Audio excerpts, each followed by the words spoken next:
Hayley Dodd, 17, went missing while walking along a remote road in Western Australia's Wheatbelt area more than 18 years ago. A man who had been convicted of rape was found guilty of killing her. Francis John Wark, who was 61 at the time, was found to have lured the girl into the borrowed ute he was driving on July 29, 1999, and sexually assaulted and killed her. Wark owned a house in Badgingarra, near where Hayley was last seen walking along Northwest Road. Her body has never been found, and her family and friends have never heard from her again. Many of them went to the Supreme Court on Monday to hear the decision. Some of them wore yellow flowers to honor Hayley and all of Australia's other missing people.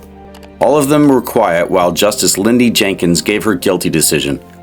In her 200-page decision, Justice Jenkins said that Hayley was dead and that Wark was to blame was a sad but inevitable result.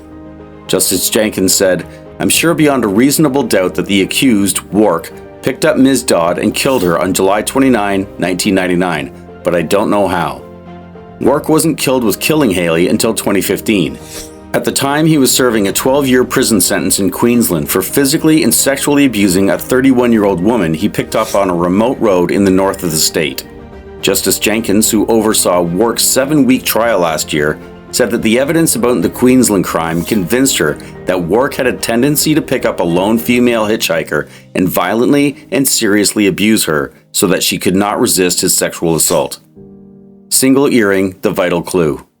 During his trial, a single earring found in a car seat cover taken from the ute in 1999 was a key piece of evidence. It was found during a review of a cold case in 2013.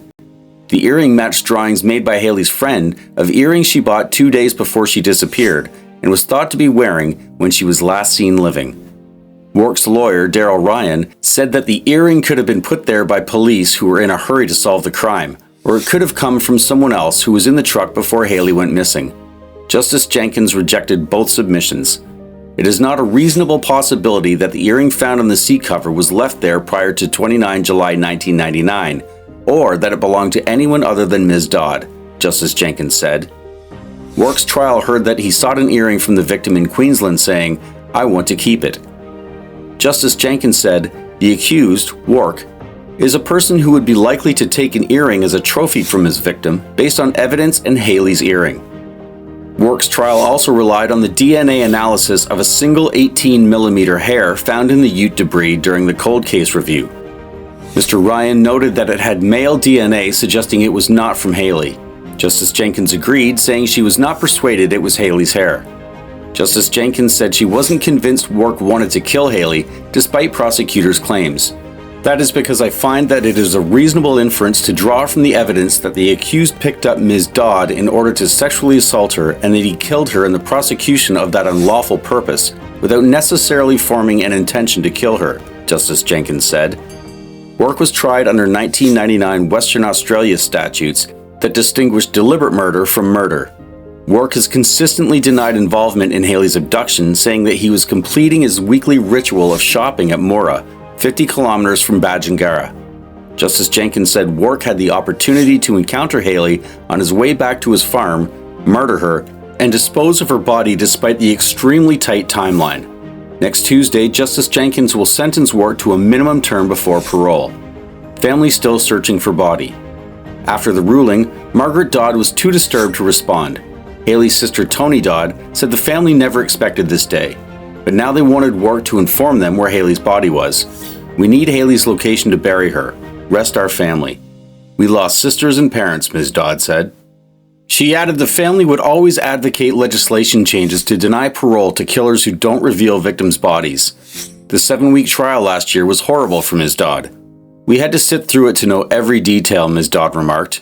"We want to know what happened, why, if there are any clues to where she is, and why he did it." The West Australian said that the man was charged with threatening to unlawfully conduct an act and may have mental health difficulties. Hayley's disappearance is one of WA's most famous cold cases. Francis John Wark twice killed Hayley. He was acquitted of murder in 2020 after a judge-alone trial in 2017. In a retrial last year, he was acquitted of murder but found guilty of manslaughter and sentenced to 18 years with a 16-year minimum, the longest in the state. His manslaughter appeal is pending. He claims he was shopping in Moora, 50 kilometers distant, when Hayley disappeared. Hayley's last known movements were reenacted, but her body was never located. About 130 people would eventually be identified as persons of interest.